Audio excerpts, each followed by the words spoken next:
Assalamualaikum warahmatullahi wabarakatuh. Selamat pagi, siang, sore, dan malam dimanapun Anda berada. Semoga selalu dalam keadaan sehat walafiat. Sebelumnya kami ingin mengucapkan terima kasih kepada Dr. Andes Gunawan Yulianto MMMSI dan Dr. Siti Nurlaila SPD MPSI selaku dosen pengampu mata kuliah Kelembagaan Petani dan Perilaku Organisasi yang telah memberikan kesempatan kepada kami kelompok 3 untuk mempresentasikan mengenai Kelembagaan Ekonomi Petani atau P4S. Saya Vigo Arif selaku moderator yang akan membawakan presentasi pada kesempatan kali ini, dan tentunya saya tidak sendiri, saya bersama rekan-rekan saya. Yang pertama ada Adriana, yang kedua ada Fadil Ahla Firdaus, yang ketiga saya sendiri Vigo Arif Darmawan, yang keempat Talita Sabrina Prawidya Majid, yang kelima Yulian Dwi Puspitasari.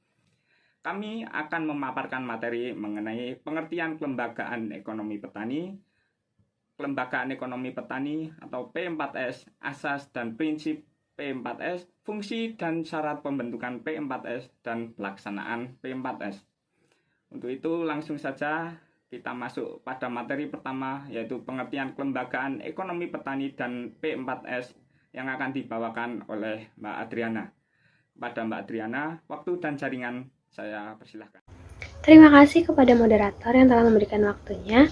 Nah, sekarang di sini saya akan menjelaskan tentang pengertian Kelembagaan Ekonomi Petani.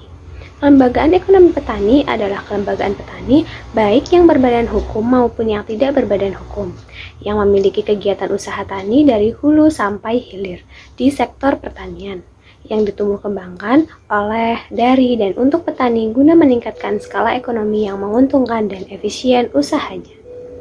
Selanjutnya adalah Kelembagaan Ekonomi Petani yaitu P4S.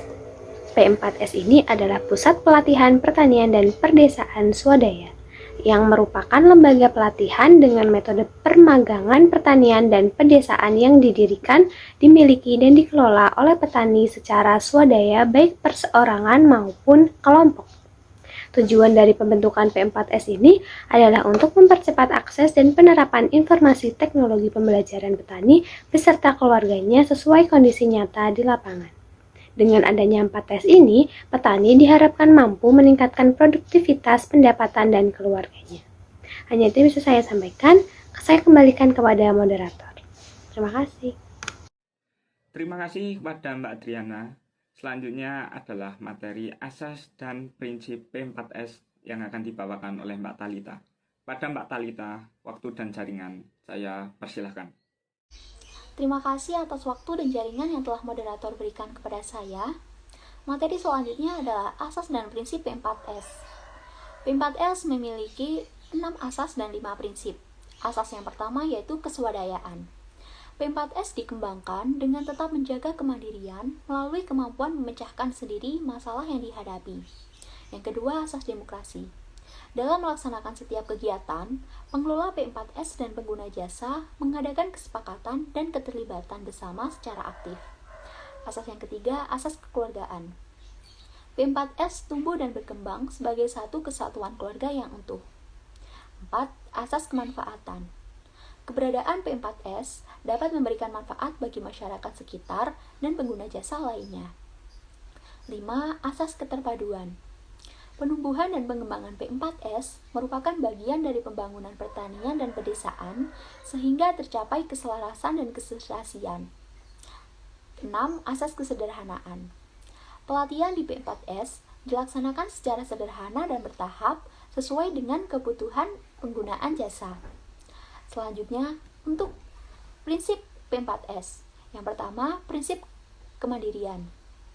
Dukungan pihak lain tidak boleh menyebabkan ketergantungan bagi P4S, namun harus mampu mendorong tumbuh kembangnya keswadayaan. 2. Prinsip kerakyatan. Penumbuhan dan pengembangan P4S dilakukan dari, oleh, dan untuk petani, serta ditujukan untuk meningkatkan kesejahteraan petani dan keluarganya. 3. Prinsip kemitraan. P4S merupakan mitra kerja pemerintah dalam pengembangan sumber daya manusia pertanian. 4. Prinsip sinergi. Keberadaan P4S merupakan bagian penting dari pembangunan pertanian dan pedesaan. 5.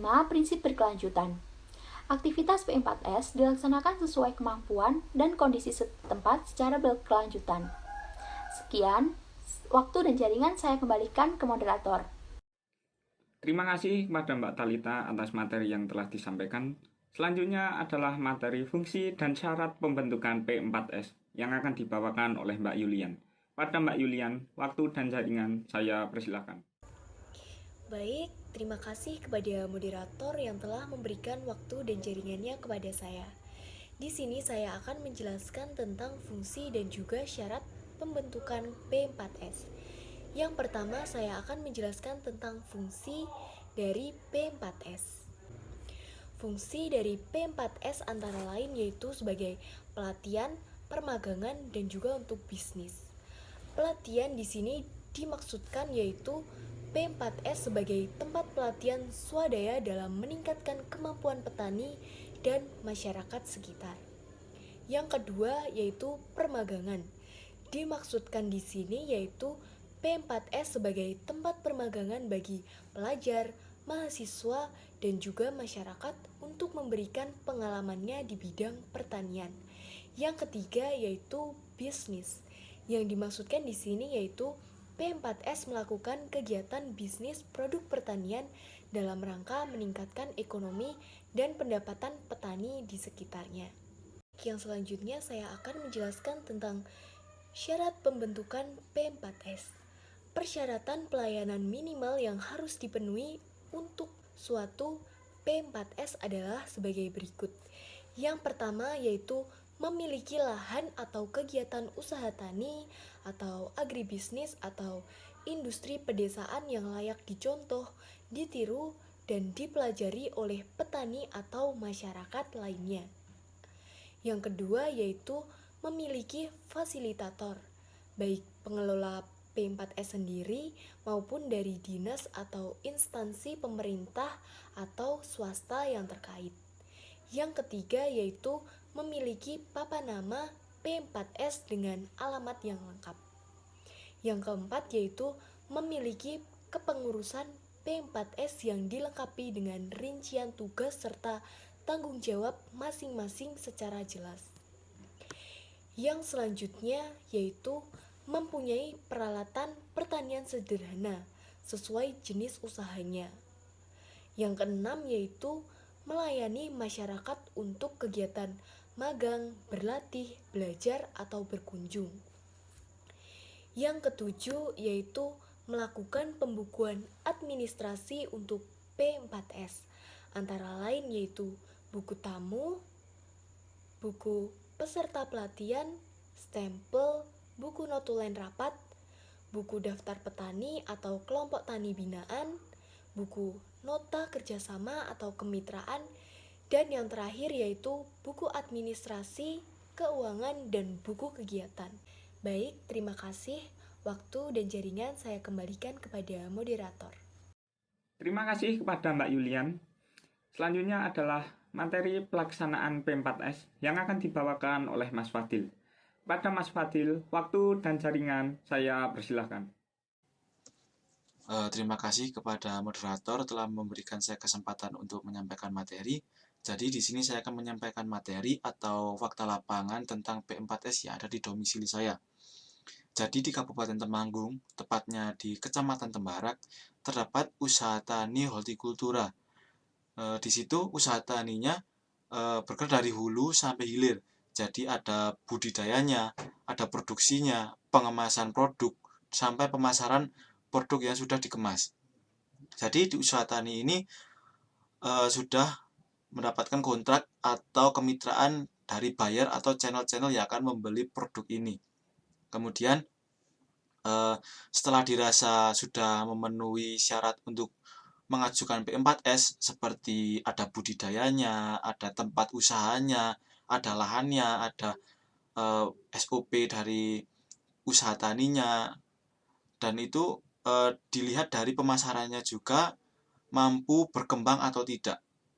Setelah dirasa sudah memenuhi syarat, usaha tani tersebut mengajukan kepada Dinas Pertanian Kabupaten untuk mendaftarkan ke P4S untuk mendapatkan pelatihan. Dan di mana setelah mendapatkan pelatihan ini, usaha tani tersebut atau salah satu orang yang mengikuti pelatihan tersebut mendapatkan sertifikat. Dan diharapkan usaha tani ini dapat berkembang lebih pesat dan dapat memberikan contoh kepada usaha tani di sekitarnya. Seperti itu yang bisa saya sampaikan. Kurang lebihnya saya mohon maaf. Waktu dan jaringan saya kembalikan kepada moderator. Terima kasih. Baik, terima kasih kepada rekan-rekan yang telah memaparkan materi dengan sangat baik. Izinkan saya membacakan kesimpulan pada materi kali ini.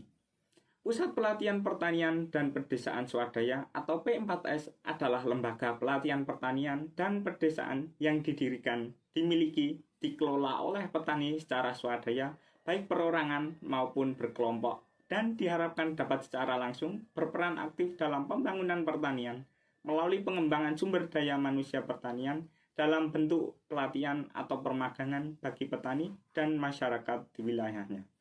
Mungkin itu saja materi yang dapat kami sampaikan. Kami berharap bahwa teman-teman dapat memahami materi kelembagaan ekonomi petani. Kami cukupkan sekian. Wassalamualaikum warahmatullahi wabarakatuh.